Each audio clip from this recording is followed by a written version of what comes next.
Hello everyone. In this video we're going to be taking a look at an article from Politico. Now this was published on November 1st. It's written by John Bresnahan and Rachel Bade. And I just gotta say, Democrats are fucking delusional at this point. The blue wave isn't happening.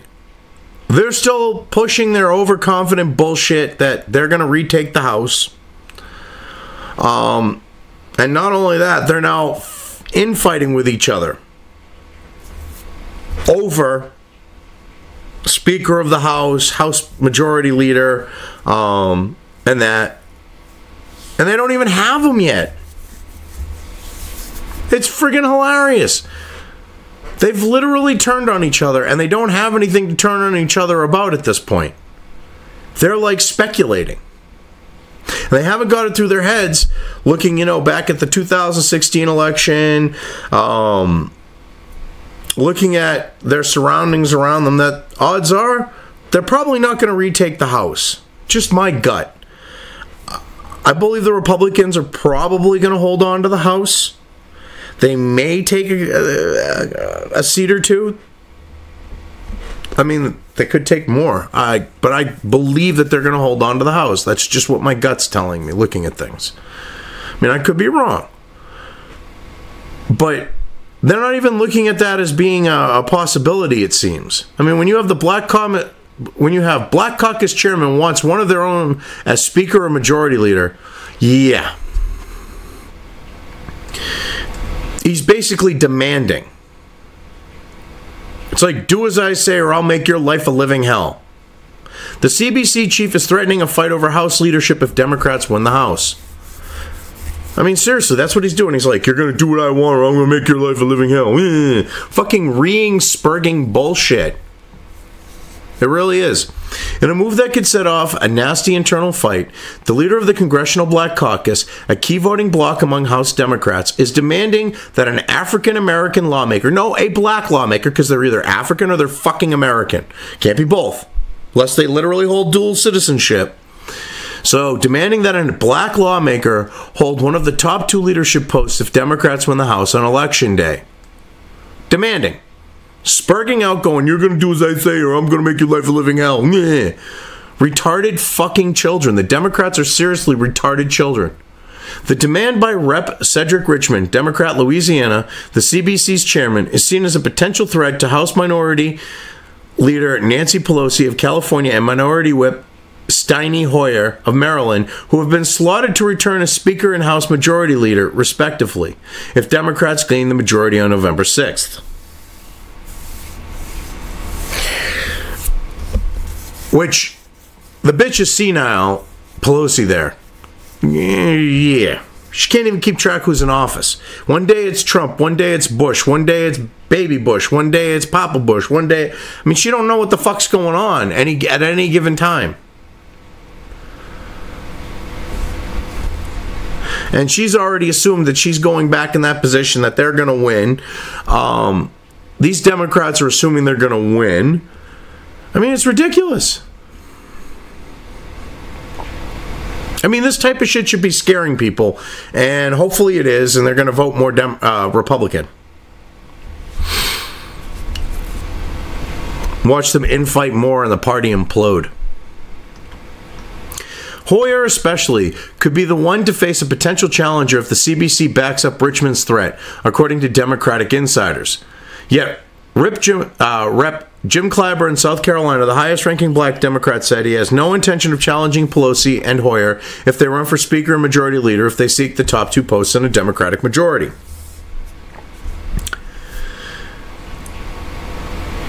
I don't know about that. That sounds more like politics to me. It sounds like he doesn't want to piss off Pelosi and make an enemy before they even have the seats. All of the internal jockeying comes as Democrats from Pelosi on down believe they will win back the House next week and are trying to claim their respective leadership spots. Yeah, they're already celebrating. What happened to them the last time? They were already celebrating their victory. Oh, that's right. Trump won.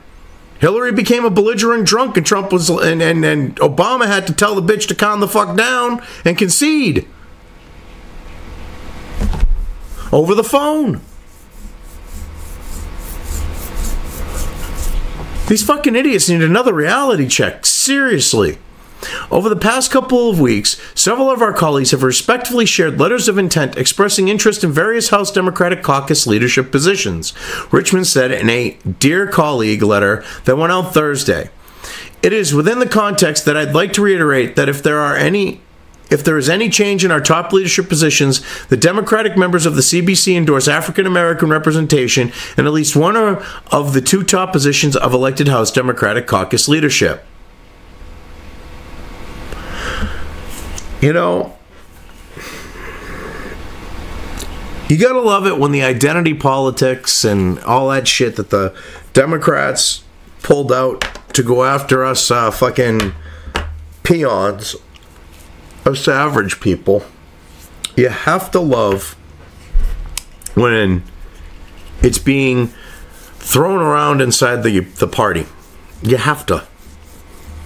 It's fucking beautiful. They're literally eating themselves now. That means, according to Democratic sources, that the CBC would want one of their own to be Speaker or Majority Leader. I don't see Pelosi giving that shit up. She's going to be like a psychotic drunk bitch like Hillary. If they were to win, she'd be so fucking... Yeah, she'd be fighting that shit. Pelosi and Hoyer's offices declined to comment. Clyburn, however, made it clear in an interview he would run for Majority Whip if Pelosi and Hoyer remain in the top two Democratic posts.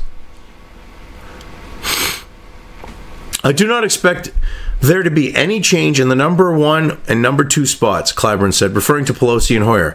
I will pursue the number 3 spot, which I held before. Clyburn served as House Majority Whip from 2006 to 2010. Clyburn also said he would work to be a part of whatever transition we put in place for a new Democratic leadership after the current party hierarchy eventually steps down. Clyburn and Pelosi are 78, while Hoyer is 79, and some younger Democrats want to see a whole new leadership team put in place. Yeah, they're all old, senile, and fucking corrupt these days. You look at how much Nancy Pelosi's worth. You look at how much Matt Maxine's worth. You look at how much all these Democrats are worth. And you look at what they get paid yearly. The only way that they've earned the wealth that they have is through crony fucking capitalism and the influence of their position and the ability to use their position to circumvent law. Only way. Clyburn challenged Hoyer to the number 2 post after the Democrats lost the House majority in 2010, but later backed down. Clyburn has been expected to run for Majority Whip if Democrats win the House on Tuesday. Yeah, well, if they don't know what to tell you, except you're going to just burg out for another 2 years.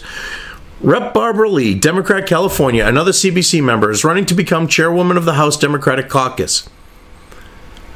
Her opponent is Rep. Linda Sanchez, Democrat California, a member of the Congressional Hispanic Caucus. Democratic insiders give Lee the edge in the race.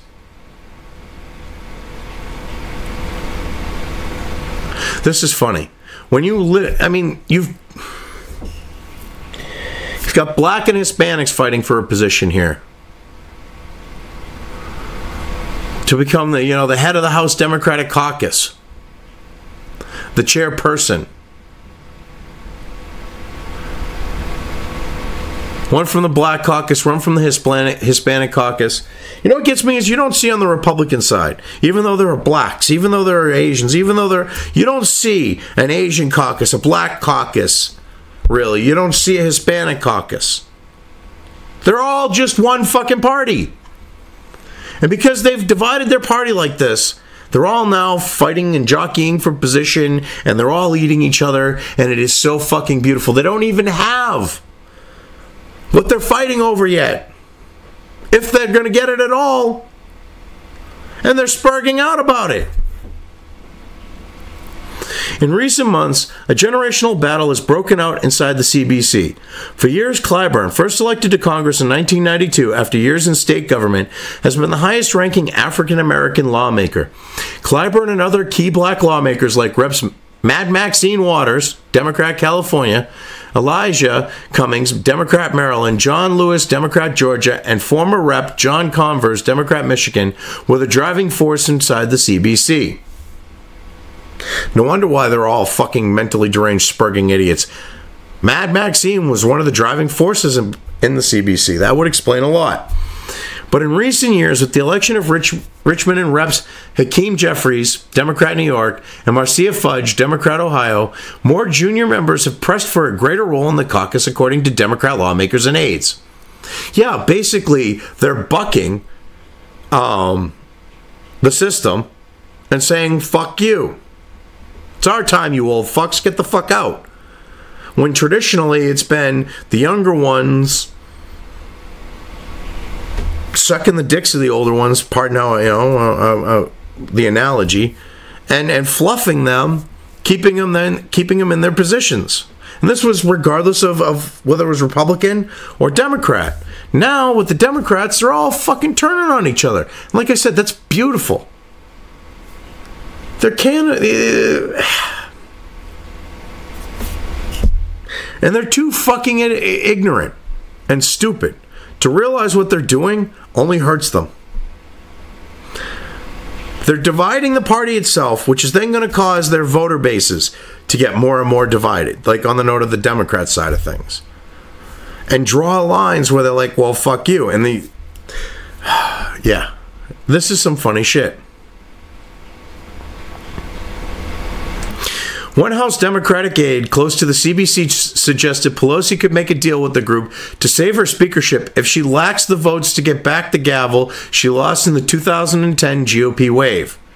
This aide said if Pelosi backed a CBC member over Hoyer, the alliance could help cushion any criticism that the next generation of leadership is being ignored. Wow. So they just basically admitted that Pelosi's going to be making backroom fucking deals to keep her fucking position if she gets it. Well, to get the position would be more accurate. To get, so that she can get back her House Majority Leader, Speaker of the House, I mean. Oh, Jesus Christ. They're literally showing you that they're going to do shady fucking shit and do backroom dealing for her to keep that position. At least they're fucking honest.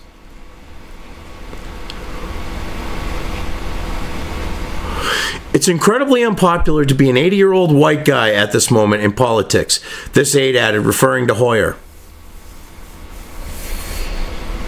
I wonder why. Because, oh my God, the fucking Democrats created this fucking bullshit that if you're a white man, you're fucking evil, you're fucking scum. Jesus Christ. They fucked their own guy with it. It's beautiful, too. I mean, I got to deal with it. Another, presenting white and shit, even though I've got some more Native American, way more Native American in me than fucking Pocahontas Warren does. But I consider myself for the most part white. I mean, that's part of my heritage. But, yeah, even though I present as white, even if I was to say that, they go, well, you look white. I mean, so even if you just look white, I mean, you could be the whitest, you could be an albino, Indian. You could be an albino anything. And because you're white, and if you're a male, you're fucked. They don't care. They go by skin color alone. I mean, you could have an albino white fro going on, be from black parents, but to them you'd be white, even though you got redder eyes than a rabbit. But I mean, this is some funny shit. They are literally eating themselves. They keep this shit up, which please keep this shit up. And the Democrat Party's going to implode. I say great. I mean, I'm against all political parties. But when it comes to the Democrat Party, they are beyond fucking evil these days. I don't know. I mean, this is some funny shit, like I said, but I've covered this well enough. I'm just going to leave things here. If you liked this video, depending on where you are watching it, please give it an upvote or thumbs up. If you want to know when new content of mine hits the internet, don't forget to subscribe to one or more of my social media or video accounts listed here. Also, with YouTube, don't forget to ring that bell. You can find all of my video content on both BitChute and YouTube. This may not be the case with other places I upload to, but I will try to minimize this happening. You are always welcome to interact with me at any of these sites on the list, so feel free to do so. If you have anything you want me to cover in a video when it comes to news or current events, send it right along to me. I will try to do my best to cover it. As always, thank you for watching.